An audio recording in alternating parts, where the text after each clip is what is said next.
एक नेचुरल अवस्था होती है जिसमें कि हर महिला जो अपनी फर्टाइल एज में आती है, मिनार्की जब उनकी स्टार्ट होती है, जब पहली माहवारी होती है तो हर बार फ्लो होता है, मेंस्ट्रुएशंस आते हैं जो कि एक नॉर्मल प्रोसेस होती है।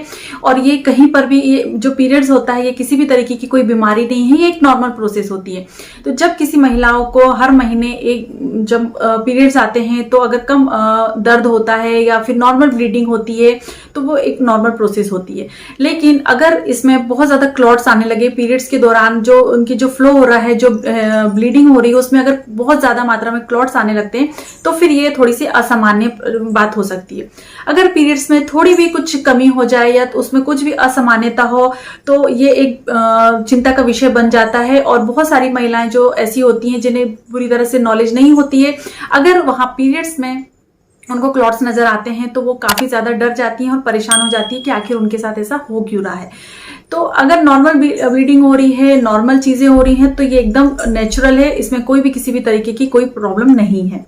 हालांकि पीरियड्स में भी कभी कभी छोटे छोटे क्लॉट्स देखने को मिल जाते हैं, बहुत कम मात्रा में होते हैं और कभी ऐसा जरूरी नहीं है कि हर बार क्लॉट्स नजर आते हैं पीरियड्स में, लेकिन कभी नजर आ सकते हैं। तो ये भी एक तरीके से नॉर्मल होता है, इसमें भी किसी भी तरीके की कोई प्रॉब्लम नहीं होती है।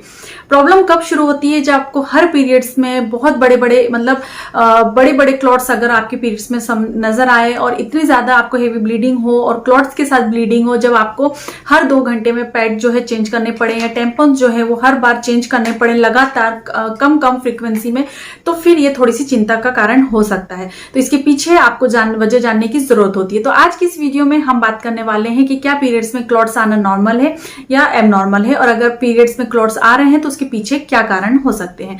तो चलिए वीडियो को हम शुरू करते हैं। तो जैसे कि हमने पहले भी बताया कि अगर नॉर्मल पीरियड्स आ रहे हैं जिसमें कम दर्द है, फ्लो है और थोड़े बहुत क्लॉट्स आते हैं तो ये नॉर्मल होता है। लेकिन अगर बहुत ज्यादा मात्रा में क्लॉट्स आने लगे तो ये एक एबनॉर्मल सिचुएशन हो सकती है। तो सबसे पहले तो हम थोड़ी सी नॉर्मल प्रोसेस के बारे में जान लेते हैं कि आखिर मेंस्ट्रुएशंस होते क्या है या किस प्रोसेस के थ्रू आपको मेंस्ट्रुएशंस होते हैं। तो सबसे ज्यादा जो मेंस्ट्रुएशंस होते हैं वो फर्टाइल एज में होते हैं। ऐसी महिलाएं जो बच्चा पैदा करने की उम्र में होती हैं उनमें मेंस्ट्रुएशन जो है वो स्टार्ट हो जाते हैं। एक सीमित एज होती है, उस दौरान हर लड़की को या हर गर्ल्स में पीरियड्स की जो है स्टार्ट हो जाते हैं, जिसे हम फर्स्ट पीरियड जब होता है तो उसे हम मिनार्की कहते हैं। और लगभग जो मेंस्ट्रुएशंस पीरियड होते हैं वो 3 to 5 डेज तक के लिए होते हैं और हर महीने उन्हें पीरियड जो है स्टार्ट होते हैं। जो फीमेल्स होती हैं उनके अंदर जो यूटेरस होता है उसमें यूटेराइन लाइन जो होती है, जब अगर ओवरी में से एग निकला और अगर वहां पे ओव्यूलेशन नहीं हुआ या जो ओव्यूलेशन होने के बाद में अगर फर्टिलाइज नहीं हुआ तो फिर ये जो एंडोमेट्रियम जो बनी है, जो यूट्रस में जो लाइन है जहां पर बहुत सारी लाइनिंग बनती चली जाती है जिसे हम एंडोमेट्रियम कहते हैं, तो अगर वहां पर बच्चा नहीं पहुंचता है तो फिर ये हर महीने ये शेड ऑफ होकर बाहर निकलती है। पीरियड्स में खून के धक्के क्यों बनते हैं एक जिज्ञासा का विषय है। तो सबसे पहले हम ये जान लेते हैं कि आखिर ये प्रोसेस होती कैसी है। तो जब भी कोई महिला जो चाइल्ड बियरिंग एज में होती हैं तो उनमें यूटेराइन लाइन पर सेल्स जमती चली जाती हैं, तो जो यूटेराइन लाइन होती है उसे हम एंडोमेट्रियम कहते हैं और ये हर महीने फीमेल्स में बनती चली जाती है और ये बच्चे को पोषण देने के लिए या बच्चे को फर्टाइल होने के बाद में ये बच्चे को सपोर्ट करने के लिए लेयर बनती है। अगर ओवरी में से ओवम निकलता है और उसका ओव्यूलेशन होने के बाद में अगर वो ओवम फर्टिलाइज नहीं होता है, वहां पे स्पर्म जाके उससे नहीं मिलता है, तो ये जो लेयर होती है वो कुछ हार्मोनल चेंजेस के बाद में ये शेड ऑफ हो जाती है। और ये जो लेयर होती है, जो ब्लड होता है वो सबसे पहले फीमेल्स में सर्विक्स में जाता है और सर्विक्स के बाद में वेजाइना के थ्रू बाहर निकल जाता है। तो इस तरीके से मेंस्ट्रुएशन प्रोसेस होती है जहां पे ईस्ट्रोजन प्रोजेस्टेरोन का जो हार्मोन्स होते हैं उनका बहुत ज्यादा अहम रोल होता है। और पीरियड्स के दौरान फीमेल्स में एंटीकोगुलेंट फैक्टर भी होते हैं जो कि आपके जो लेयर बनी हुई होती हैं, जो धक्के बने हुए होते हैं, उसको ब्लड को पतला करके उसे मेंस्ट्रुएशन फ्लो में निकालने की में सहायक होती है। अगर एंटीकोगुलेंट फैक्टर जो है उसकी मात्रा कम हो जाती है तो पीरियड्स में बहुत ज्यादा मात्रा में क्लॉट्स जो है निकलने लगते हैं। इसके अलावा बहुत सारी ऐसी सिचुएशन भी होती है जहां पर आपको पीरियड्स में बहुत ज्यादा मात्रा में क्लॉट्स जो है देखने को मिल जाते हैं। तो चलिए हम उन बातों के बारे में भी बात कर लेते हैं कि कौन कौन से कॉजेस हो सकते हैं जब आपको क्लॉट्स जो है पीरियड्स में बहुत ज्यादा मात्रा में तो कुछ और ऐसी समस्याएं होती हैं जैसे कि अगर यूट्रस में ऑब्स्ट्रक्शन हो किसी तरीके का या यूट्रस पे बहुत ज्यादा मात्रा में प्रेशर बनता हो या बहुत ज्यादा दबाव बनता हो तो उसकी वजह से भी पीरियड्स में क्लॉट्स जो है देखने को मिल सकते हैं। अगली जो कंडीशन होती है वो होती है फाइब्रॉइड। फाइब्रॉइड की समस्या आज हर दूसरी महिलाओं में देखने को मिल जाती है। नॉन कैंसरस ट्यूमर होता है जो फीमेल्स में यूट्रस में पाया जाता है। ये इसकी संख्या ज्यादा हो सकती है, 1 से 2 फाइब्रॉइड भी हो सकते हैं और इनका साइज भी छोटे से बड़ा हो सकता है। डिपेंड करता है कि आपका फाइब्रॉइड कितना ज्यादा है, उस हिसाब से अगर आपको फाइब्रॉइड है तो वहां पर आपको हेवी ब्लीडिंग के साथ साथ ब्लीडिंग में क्लॉट्स भी देखने को मिल जाते हैं। अगली जो प्रॉब्लम है वो होती है एंडोमेट्रियोसिस। इसमें जो एंडोमेट्रियोसिस एक ऐसी कंडीशन होती है कि इसमें जो आपकी यूट्राइन लाइन है जो कि आपकी यूट्रस के अंदर नॉर्मली बननी होती है वो यूट्रस में ना बनकर बाहर कहीं बनने लगती है, यानी कि आपके ट्यूब्स में बनने लगती है, यूट्रस के बाहर भी बनने लगती है। तो जब आपकी यूट्राइन लाइन आपकी यूट्रस में ना बनकर कहीं और बाहर बनने लगे तो भी वहां पर आपको बहुत ज्यादा क्लॉट्स जो है देखने को मिल सकते हैं। इसके अलावा जो अगली कंडीशन होती है वो होती है एडिनोमायोसिस।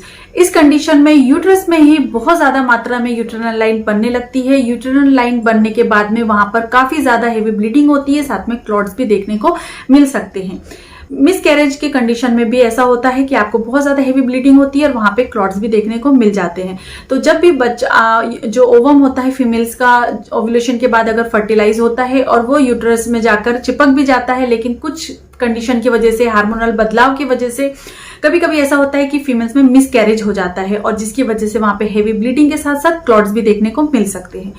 इसके अलावा अगर हार्मोनल इम्बैलेंस हो जाए, ईस्ट्रोजन प्रोजेस्टेरॉन जो हार्मोन्स होते हैं जिसका काम होता है आपकी यूटेरस में जो लाइनिंग है उसको मेंटेन करके रखने का, अगर वहां पर किसी तरीके के इम्बैलेंस हो जाता है तो भी वहां पर आपको हेवी ब्लीडिंग जो है देखने को मिल सकती है। इस तरीके से आपने जाना कि जो क्लॉट्स होते हैं अगर वो नॉर्मल हो रहे हैं तो कितना नॉर्मल होता है पीरियड्स के दौरान और एबनॉर्मल क्या होता है और किस वजह से होते हैं। इसके लिए आपको प्रॉपर जांच की जरूरत होती है। आप किसी अच्छी गायनेकोलॉजिस्ट से मिल सकते हैं, वो आपसे मेडिकल हिस्ट्री आपकी पूछते हैं, आपकी प्रेगनेंसी से रिलेटेड हिस्ट्री वो जान सकते हैं, आपकी कोई पेल्विक सर्जरी हुई है या नहीं हुई है, या आप कोई बर्थ कंट्रोल प्रोसेस या कोई टेबलेट्स अगर इस्तेमाल कर रहे हैं तो उसके बारे में आपसे जानकारी ले सकते हैं।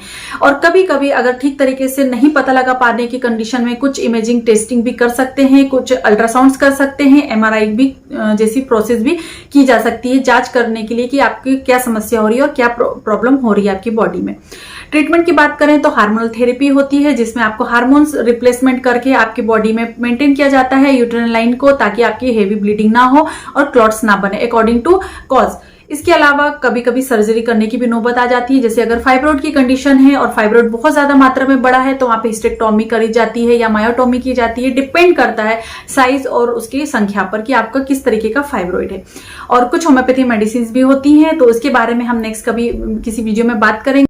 तो आज के लिए इस वीडियो में इतना ही। आशा करती हूँ आपको आज का ये वीडियो पसंद आया होगा और इसी तरह नॉलेजेबल वीडियोस को देखने के लिए आप मेरे चैनल को जरूर सब्सक्राइब करिए और साथ ही बेल आइकन को जरूर प्रेस करिए। इसके बाद मिलूंगी मैं नेक्स्ट वीडियो में, तब तक के लिए बाय बाय। अपना ध्यान रखिए और खुश रहें। धन्यवाद।